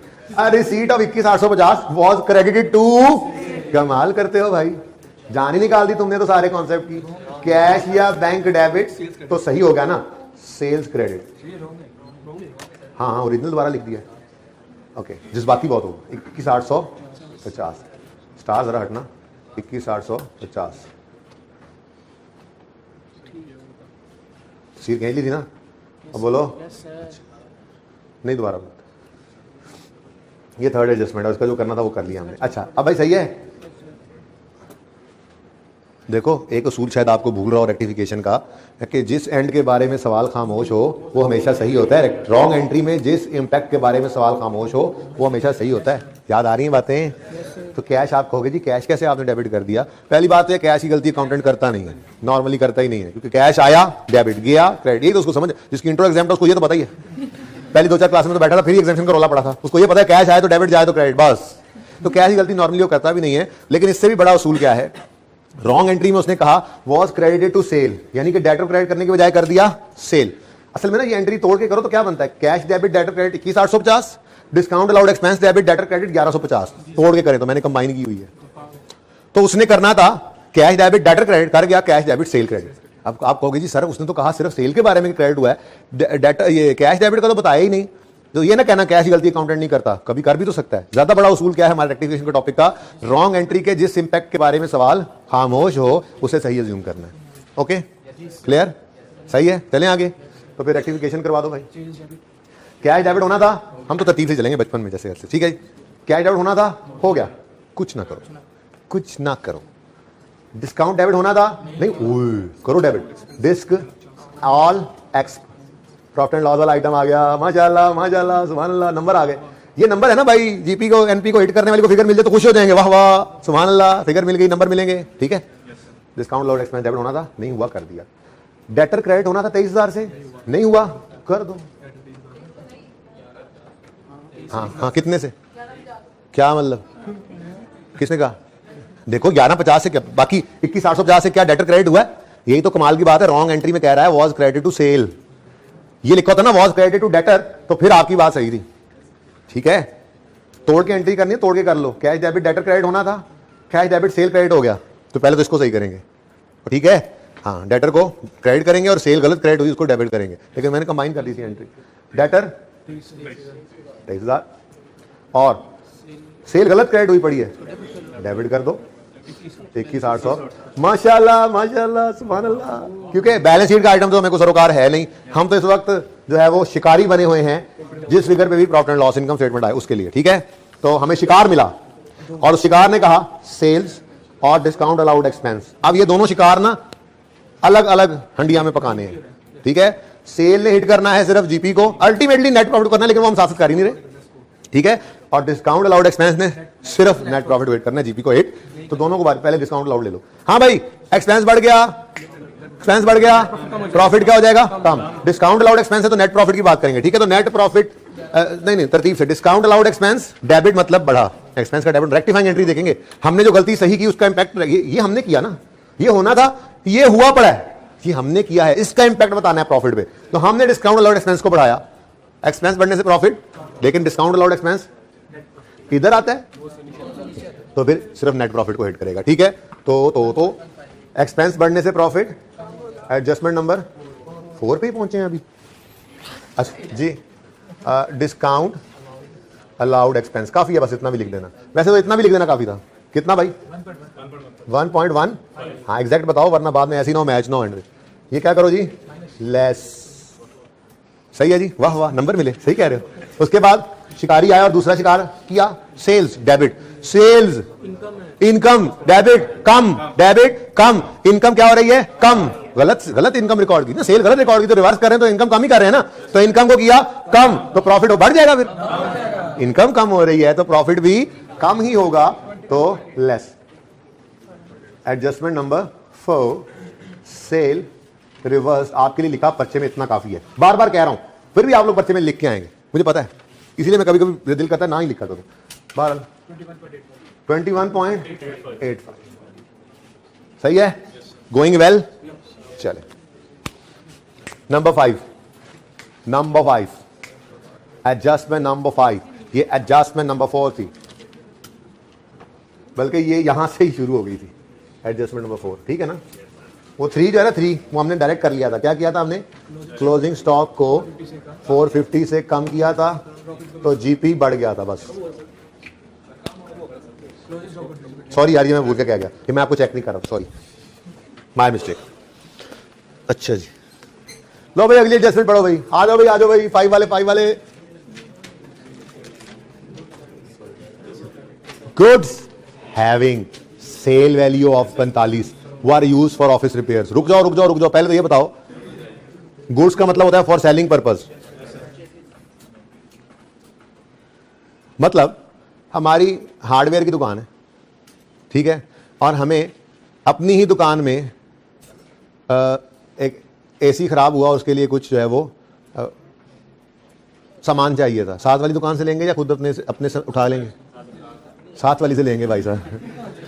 कुछ पागल लोग भी हैं यहाँ पे, ठीक है, मैं नॉर्मल इंसानों की बात कर रहा हूँ कि वो अपनी दुकान से ही अपना सामान उठा लेंगे। अगर उनको अपने बिजनेस के अंदर कोई चीज़ ज़रूरत हो और वो उनके स्टॉक में पड़ी हो जो बाहर लोगों को बेचते हैं, तो वही उठा के अपने भी इस्तेमाल कर सकते हैं। जैसे कोई अपना इन्वेंट्री का आइटम, आप जैसे पंखे बेचने वाली कंपनी अपने दफ्तर में लगाने के लिए अपनी इन्वेंट्री से उठाकर दफ्तर में लगा सकती है, साथ वालों से नहीं लेते जाके हम, ठीक है ना। अच्छा नहीं लगता कि आप रॉयल फैन की दुकान खोल के बैठे और लगे पाक फैन हो, मुनासिब नहीं लगता, वरना आने वाला भी क्या कहेगा, इन्हें आप ही पाक फैन लाया, मैं भी उधर ही जाना, मतलब किससे काम देनी है दे पक्के, ठीक है ना। तो भाई goods having sale value of 45, sale value से पता लगा कि ये ऑन सेल थी ना, ठीक है, ये स्टॉक में पड़ी थी, वर यूज फॉर ऑफिस रिपेयर्स, इनको अपने दफ्तर की रिपेयर में हमने यूज कर लिया। तो भाई रिपेयर की एंट्री होती है वैसे तो रिपेयर एक्सपेंस डेबिट, और बाहर से खरीदें तो उसको देते हैं कैश। लेकिन यहाँ पे क्या हो रहा है, हमारा इन्वेंट्री के अंदर ये आइटम पड़ा था, ठीक है, तो हमने इन्वेंट्री को करना है क्रेडिट, ठीक है, बल्कि आप यूं कहें इन्वेंट्री का लेजर नहीं बन रहा, आसान करें बात को, परचेज को याद करें। Drawings in the form of goods होती थी तो हम एंट्री कहते थे drawings debit, purchases credit. Advertisement होती थी in the form of goods अगर, तो हम कहते थे advertisement expense debit, purchases credit. कोई चैरिटी कर दें अगर आप, अल्लाह के नाम पे कोई गुड्स दे दें, तो वो चैरिटी दुनिया में एक्सपेंस है, आखिरत में एसेट होता है, तो चैरिटी एक्सपेंस डेबिट और परचेजेस क्रेडिट। तो गुड्स अपने यूज में ले जाएं, गुड्स बिजनेस निकाल के किसी को अल्लाह वास्ते दे दे, गुड्स निकाल के एडवर्टाइजमेंट मुफ्त में किसी को बांट दें मशहूरी के लिए, ये सारी चीजों के अंदर परचेज ने क्रेडिट होना होता है और रेलेवेंट हेड ने डेबिट होना होता है, ठीक है। तो ड्राइंग डेबिट नहीं हुई, एडवर्टाइजमेंट एक्सपेंस डेबिट नहीं हुआ, चैरिटी एक्सपेंस डेबिट नहीं हुआ, आज क्या हो गया, रिपेयर एक्सपेंस डेबिट। लेकिन इसका भी इंपैक्ट दूसरा कहां पड़ना है, परचेजेस में, ठीक है, सही है। तो एडजस्टमेंट नंबर, लो जी ऐसा ऐसा बोर्ड है ना कम पढ़ने लग गया, लेकिन अब एडजस्टमेंट छोटी छोटी हो जाएगी। जैसे इसमें अब क्या और मजीद बात करनी, नंबर 5 ओरिजिनल, हाँ जी, रिपेयर एक्सपेंस डेबिट और कैश नहीं, परचेजेस क्रेडिट। देखो जैसे यहां पर मैं लिखना चाहूं अगर, तो मैं यूं स्लैश डाल के लिख सकता हूं, ड्राइंग्स में भी ऐसे ही होता था, एडवर्टाइजमेंट एक्सपेंस हो तो ऐसे होगा अगर मुफ्त में किसी को चीजें बांटी हैं, तो चैरिटी किसी को दे दी है अल्लाह के नाम पर, तो सब एंट्रीज में क्या होगा, वो रेलेवेंट हेड डेबिट होगा, drawings debit, purchases credit, charity expense debit, purchases credit, advertisement expense debit, purchases credit, या आज वाला सिचुएशन आ जाएगा repair expense debit, purchases credit, ठीक है। लेकिन ये एक इंपॉर्टेंट बात है, वो ये है कि this entry will always be passed with cost. खुद को चीज प्रॉफिट पे नहीं बेच देनी और खुद से प्रॉफिट कमाई जाए, बेवकूफो, ये प्रूडेंस कॉन्सेप्ट की खिलाफवर्जी है। और भाई साहब इधर तवज्जो दो, this entry will always be passed with, कुछ याद आ रही है बात, इंशाल्लाह याद तो करा ही लेनी है मैंने, अल्लाह ने चाहा तो, इसलिए बोला अल्लाह ने चाहा तो, विद कॉस्ट।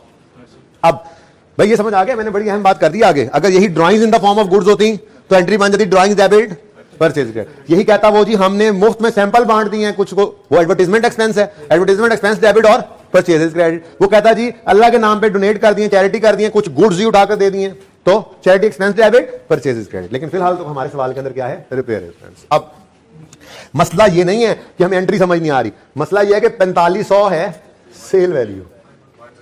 लेकिन लेकिन लेकिन लेकिन लेकिन कहीं पे उसने बताया हुआ है, वाह वाह, goods are sold at a markup of 25%। अब वो मार्कअप मार्जिन भी हमें याद आ रहा होगा, नहीं आएगा तो उसकी रिवीजन भी इंशाल्लाह करेंगे अल्लाह ने चाहा तो। फिलहाल तो इतनी सी बात याद कर लेते हैं, cost plus profit is equal to sale हम बना लिया करते थे, और इसकी मैं रिवीजन करा दूंगा, टेंशन ना लो, मार्कअप मार्जिन की रिवीजन करेंगे, ठीक है, बल्कि कल ही करेंगे। आज सिर्फ मेरी मान लो, वैसे याद तो इंशाल्लाह आ ही जाना है इतनी बात से भी, लेकिन फिर भी याद आना एक चीज है और महारत आना एक चीज है। तो हम महारत लाने के लिए को 8-10 सवाल वही वाले जो मैं इंट्रो में करवाता था और वहां कहता था ये FR 1 से उठा के लाया हूं, वो आज FR 1 में करेंगे। वो अलग बात है कि पहले सिंगल एंट्री के लिए वो रिवीजन करते थे, आज भी करनी तो पड़ेगी ही, क्योंकि इस टॉपिक में ये आगे कहीं ना कहीं इसमें इस्तेमाल होते ही रहना, ठीक है। तो we will revise markup margin इंशाल्लाह फ्रॉम टुमारो, अल्लाह करे मुझे अब याद है, ओके, क्योंकि वो हैंड आउट, वरना हैंड आउट तो बड़ा ही है पिछले वाला जी। अब अगर प्रॉफिट की परसेंटेज लिंक्ड है कॉस्ट से, कॉस्ट प्लस 25, अगर ये कल रिवीजन करेंगे, फिलहाल लिख लो, अगर प्रॉफिट की परसेंटेज लिंक्ड है कॉस्ट से, तो कॉस्ट को लोगे 100, प्रॉफिट कितना है, तो ये बन जाएगा 120। अब ये हमारी इक्वेशन है, और अगली बात है हमारा formula, given amount over given amount percentage into required. ये फॉर्मूला कहीं रिवाइज किया है इस दफा हमने, अभी तक कर लिया है, ये तो कर ही लिया है, ये तो शायद 2-3 बार कहीं किया हो, नहीं किया ना, तो कर लेते हैं। सबसे पहला काम हम, ये वैसे कल रिवीजन करनी है हमने मार्कअप मार्जिन की, सबसे पहला काम इक्वेशन बनाएंगे। इक्वेशन बनाते हुए क्या रिवाइज ही हो जाए मार्कअप मार्जिन में से, इक्वेशन बनाते हुए क्या करना है, जिसके साथ परसेंटेज ऑफ प्रॉफिट लिंक्ड हो उसे 100 अज्यूम कर लेना है। हमारे सवाल में कॉस्ट प्लस लिखा हुआ उसने, तो कॉस्ट को 100 अज्यूम किया, प्रॉफिट ऐड किया, 125 सेलिंग प्राइस हो गई, ठीक है। सेकंड काम क्या करेंगे, फॉर्मूला यूज करके, फॉर्मूला क्या होता था जी, रिक्वायर्ड अमाउंट जो हमें चाहिए, बोलो, हम करते थे उसको गिवन अमाउंट को डिवाइड करते थे गिवन की परसेंटेज से और मल्टीप्लाई करते थे रिक्वायर्ड की परसेंटेज से। कुछ याद आया, फॉर्मूला तो याद ही होगा, ये फॉर्मूला हमने वैसे यूज किया है मुझे लग रहा है। ये बदतमीज आदमी IS बोरिंग कॉस्ट में किया था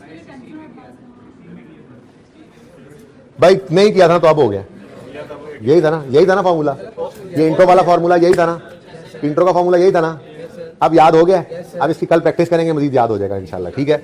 अब मुझे बताओ हमें चाहिए क्या, किधर गया ये, कितना है जी सेलिंग प्राइस, कितनी है सेलिंग प्राइस, कितनी बताई उसने, 4500। ये सेल वैल्यू पे पड़ा है, ये किस पे पड़ा है जी, given amount over given amount percentage 125 into required amount percentage 100, क्या आता है 3.6 कर लो, ठीक है जी। 3.6 से इधर देखो, 3.6 से रिपेयर डेबिट परचेज क्रेडिट करना था, ठीक है, लेकिन वो कह रहा है शुक्र है कुछ नहीं किया, वरना सही भी करना पड़ता। No entry has been made in the books, तो रॉन्ग एंट्री क्या हो गई, कुछ नहीं हुआ, तो रेक्टिफाइंग एंट्री क्या हो गई, ये जो करना था नहीं किया, कर लो, repair expense debit purchases credit 3.6। अब इसमें दोनों पे इंपैक्ट है, रिपेयर एक्सपेंस में जाना है प्रॉफिट एंड लॉस में, लेकिन आफ्टर जीपी, और परचेजेस में भी जाना है प्रॉफिट एंड लॉस में, इनकम स्टेटमेंट में, लेकिन बिफोर जीपी, ठीक है।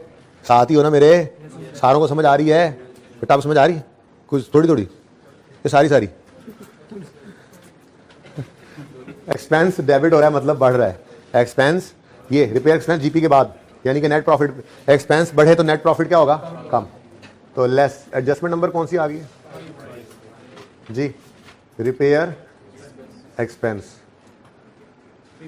3.6, ठीक है जी, डन। दूसरी तरफ कितने गया, ये परचेजेस क्या हो रही हैं, कम, परचेजेस भी क्या है एक्सपेंस, लेकिन जीपी से ऊपर की कहानी है तो जीपी को हिट करेंगे, ठीक है ना। तो परचेजेस हुई क्रेडिट यानी कम, तो परचेजेस के कम होने से प्रॉफिट बढ़ जाएगा। ऐड रिपेयर एक्सपेंस ही लिख दो बेशक, या रिपेयर फ्रॉम गुड्स, ठीक है ना, और सही है जो भी लिखना है, 3.6। मतलब कहने का ये है कि ये परचेज में से माइनस करेंगे ना तो जीपी कम हो जाएगा, जीपी बढ़ जाएगा, क्योंकि वो परचेज नहीं रही बल्कि एक्सपेंस बना लिया है, तो नेट प्रॉफिट कम हो जाएगा। बहरहाल ऐसे ना सोचें, अलग अलग समझ आ तो रहा है, ठीक है। और नंबर 6 को देखिए,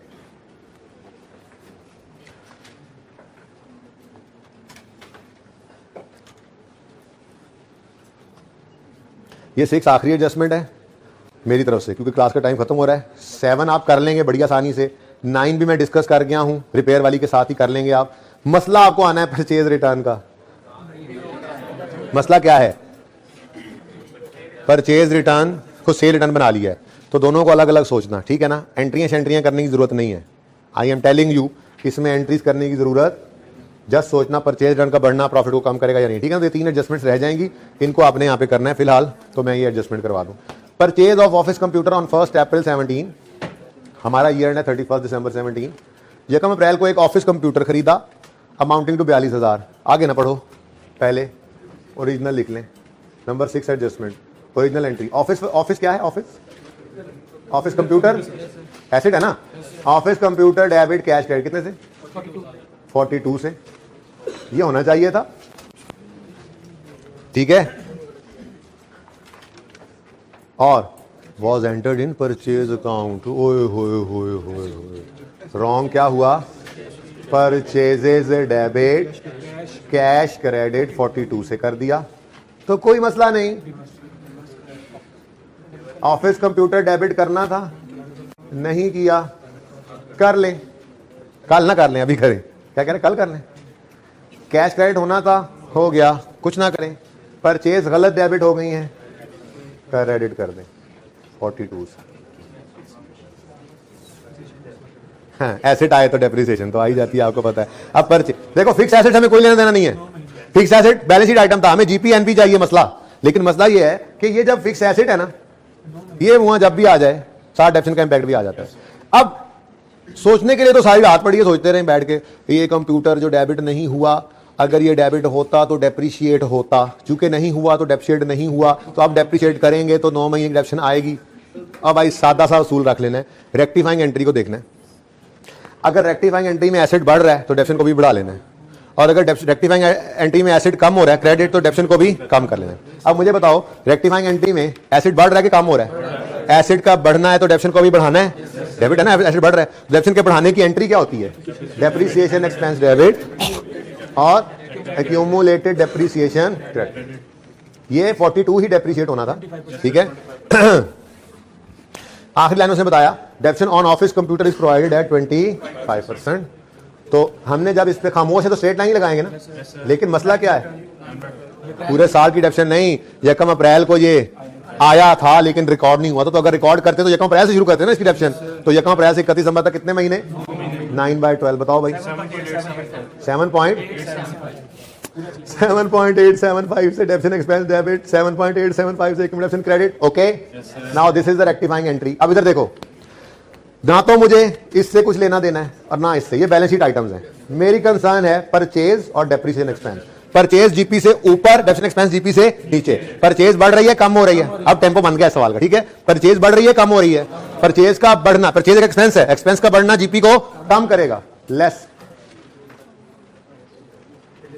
ओह सॉरी, परचेज कम हो रही है, बढ़ नहीं रही है। सॉरी वापस। परचेज क्रेडिट मतलब कम हो रही है, परचेज एंड एक्सपेंस, एक्सपेंस कम हो रही है तो प्रॉफिट को बढ़ा देगी परचेज, ठीक है जी। ऐड किया हमने, जब मैं यहां लिखूंगा परचेज रिवर्स तो मुझे फिर ख्याल आया, हाँ भाई समझ आ गई।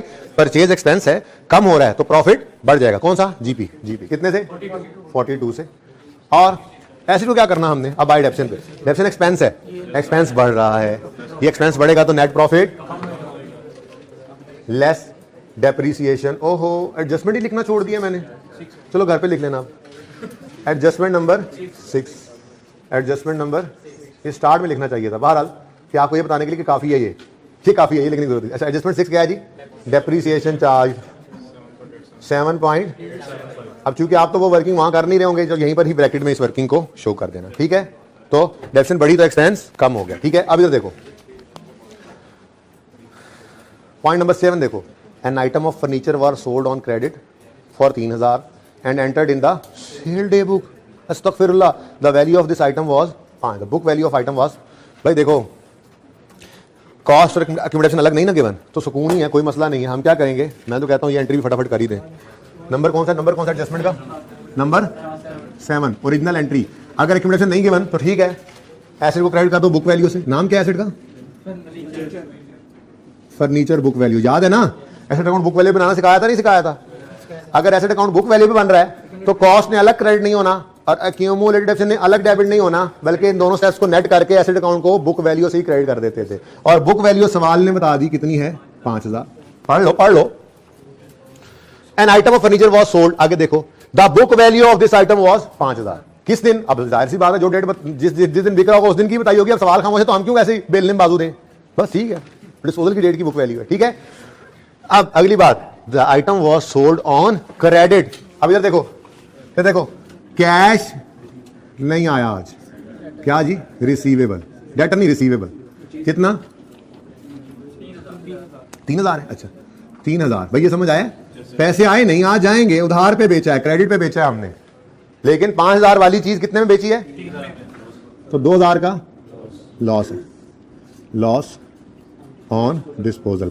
इन्हें जाना चाहिए प्रॉफिट एंड लॉस से, शिकार मिल गया, वाह वाह सुभान अल्लाह। ना तो मुझे इससे कोई सरोकार है ना इससे, मुझे सरोकार है इससे। लेकिन अभी रुको, अभी यहां पे कहानी खत्म नहीं हुई, ये ओरिजिनल है। रॉन्ग एंट्री क्या हो गया सर? ये तो चेक करो। An item of furniture was sold on credit and entered in sale day book, मतलब उसने एंट्री कर दी है डेटर डेबिट सेल क्रेडिट। उसने क्या एंट्री कर दी? रिसीवेबल डेबिट और सेल्स क्रेडिट। अब मकसद कहने का ये है, यहां डेटर रिसीवेबल जो भी है हमें तो इससे कोई लेना देना होता ही नहीं है। रेक्टिफाइंग एंट्री पास करो, डेटर डेबिट होना था या रिसीवेबल जो भी होना था वो हो गया, डेबिट कुछ ना करो। प्रॉफिट एंड लॉस डेबिट होना था भाई, नहीं हुआ, कर लो loss on disposal. Profit and loss में डेबिट कितने से? 2000 से। फर्नीचर क्रेडिट होना था 5000 से, नहीं हुआ, कर लो क्रेडिट 5000 से। सही है जी, डन डन डन। रिसीवेबल हो गया जी, सेल गलत क्रेडिट हुई है, सेल कहां से थी? डेबिट करो, बदतमीज हो, 3000। अब इधर देखो, मुझे फर्नीचर से क्या लेना?